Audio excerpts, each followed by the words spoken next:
oligopoly? So firstly, we should know the meaning of oligopoly. An oligopoly is a market form in which a market or industry is dominated by a small number of sellers, oligopolists. The word is derived by analogy with monopoly. Because there are few sellers, each oligopolist is likely to be aware of the actions of the others. The decisions of one firm influence and are influenced by the decisions of other firms. An oligopoly maximizes profits by producing where marginal revenue equals marginal costs. Characteristics of oligopoly includes: oligopolies are price setters rather than price takers. There are barriers to entry. The most important barriers are economies of scale, patents, access to expensive and complex technology, and strategic actions by incumbent firms designed to discourage or destroy nascent firms. There are very few number of firms.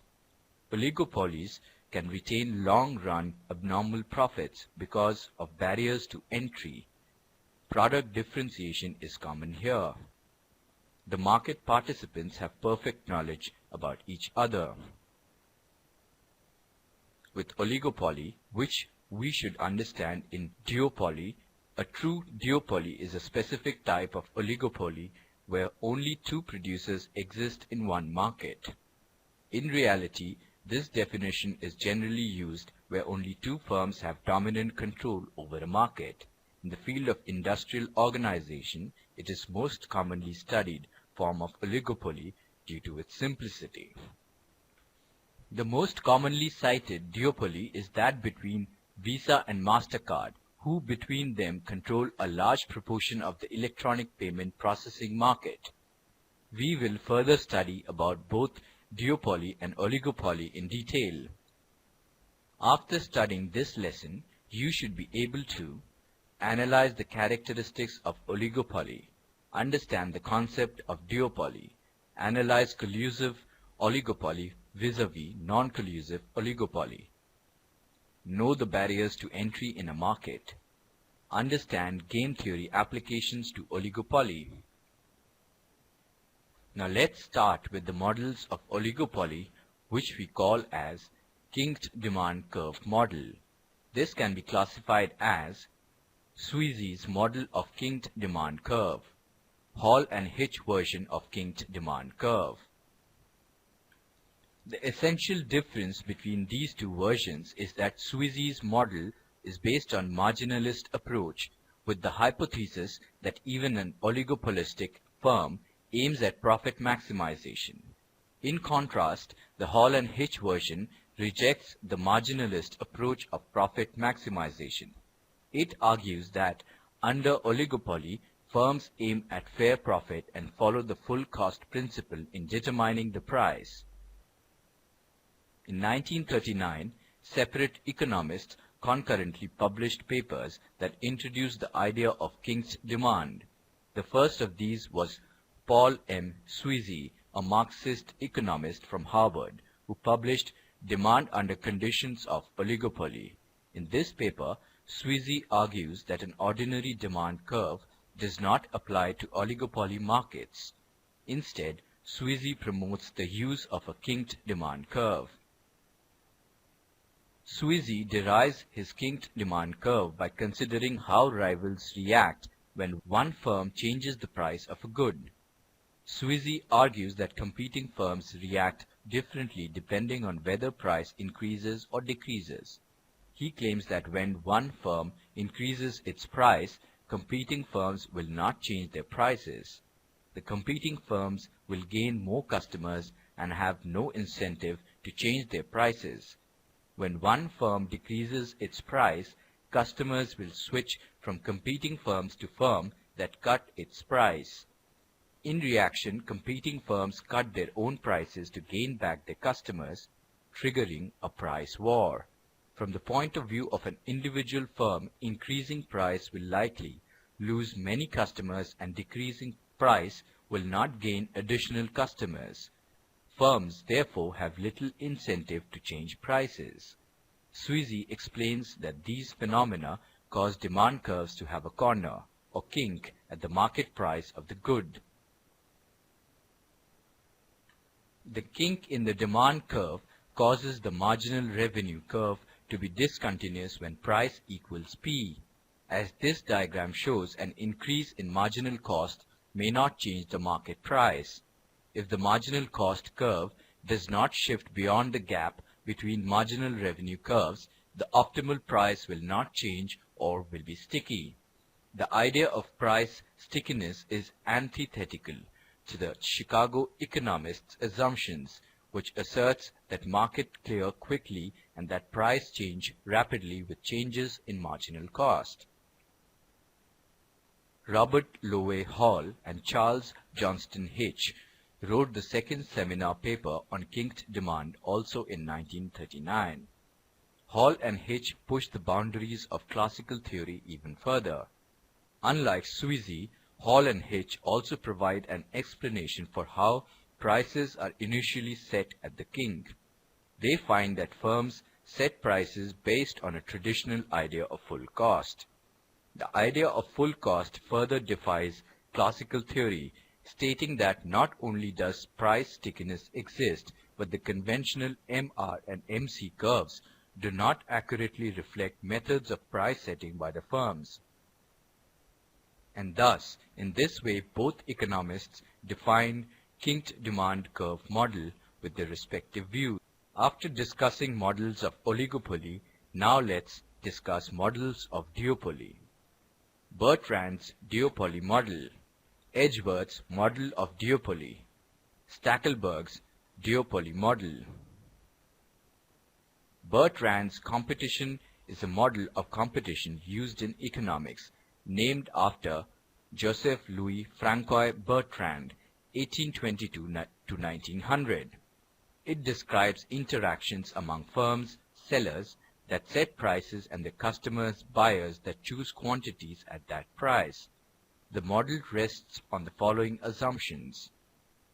There are at least two firms producing homogeneous, undifferentiated products. Firms do not cooperate. Firms compete by setting prices simultaneously. Consumers buy everything from a firm with a lower price. If all firms charge the same price, consumers randomly select among them. The model uses the analytical tools of reaction functions of the duopolists derived on the basis of isoprofit curves. These curves are drawn on the basis of various combination of prices charged by the rival firms for a given level of profit. The equilibrium point is reached where the curves of two firms intersect. The prices at which the two firms will sell their respective outputs is determined by the point of equilibrium. This is stable equilibrium. Edgeworth's model of duopoly model also assumes that each seller assumes his rival's price instead of his output to remain constant. It is assumed that the entire market is equally divided between the two sellers who face identical demand curves. A continuous price war goes on between the duopolists and the equilibrium price goes on fluctuating. The equilibrium is unstable and indeterminate since price and output are never determined. This model is also based on a naive assumption that each firm continues to assume that his rival will never change its price even if he may change its own. The Stackelberg leadership model is a strategic game in economics in which the leader firm moves first and then the follower firm move sequentially. Firms may engage in Stackelberg competition if one has some sort of advantage enabling it to move first. More generally, the leader must have commitment power. This is an extension of the duopolist model. Now the turn comes for collusive models of oligopoly. There are two types of collusion. Cartels, where firms jointly fix a price and output policy through agreement. Price leadership, where one firm sets the price and others follow it. A cartel is a formal, explicit agreement among competing firms. It is a formal organization of producers and manufacturers that agree to fix prices, marketing, and production. Cartel members may agree on such matters as price fixing, total industry output, market shares, allocation of customers, allocation of territories, bid rigging, establishment of common sales agencies, and the division of profits or combination of these. The aim of such collusion, also called the cartel agreement, is to increase individual members' profits by reducing competition. One can distinguish private cartels from public cartels.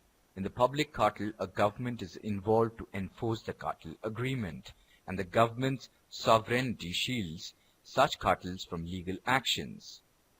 On the contrary, private cartels are subject to legal liability under the antitrust laws now found in nearly every nation around the world. While price leadership, also called tacit collusion, occurs when cartels are illegal or overt collusion is absent.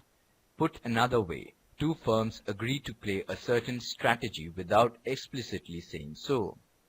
Oligopolists usually try not to engage in price cutting, excessive advertising, or other forms of competition. Thus, there may be unwritten rules of collusive behavior such as price leadership, tacit collusion. A price leader will then emerge and set the general industry price, with other firms following suit. Beside the above concepts, there are few other concepts which can polish our knowledge for oligopoly. They are barriers to entry, application of oligopoly. Four important sources of barriers to entry in oligopoly market are product differentiation.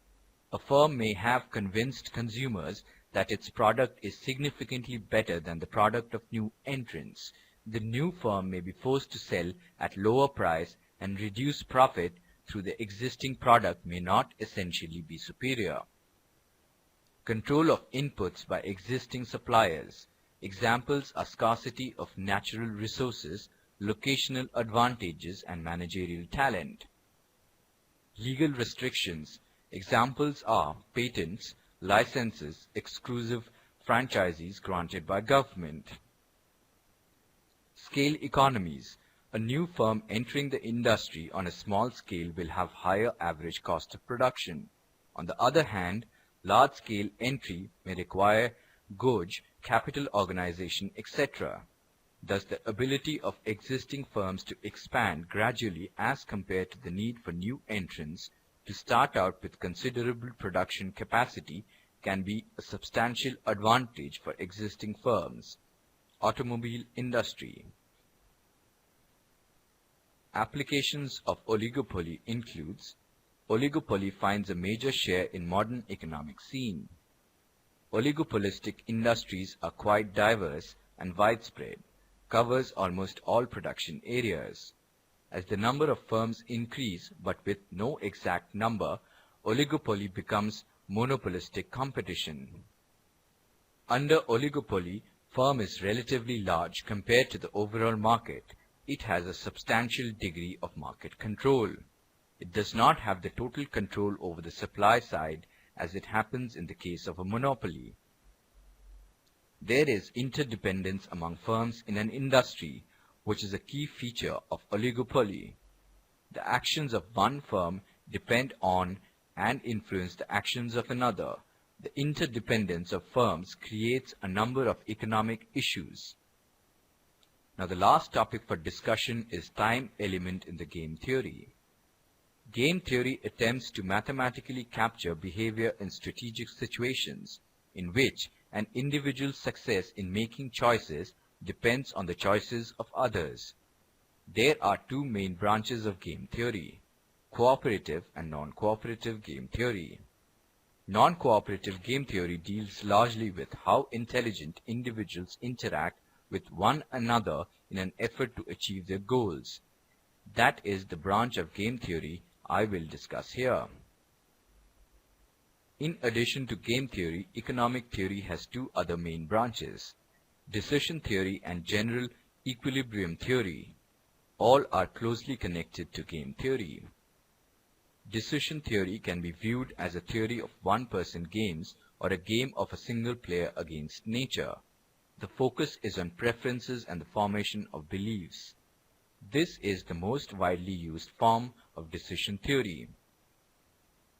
General equilibrium theory can be viewed as a specialized branch of game theory that deals with trade and production, and typically with a relatively large number of individual consumers and producers.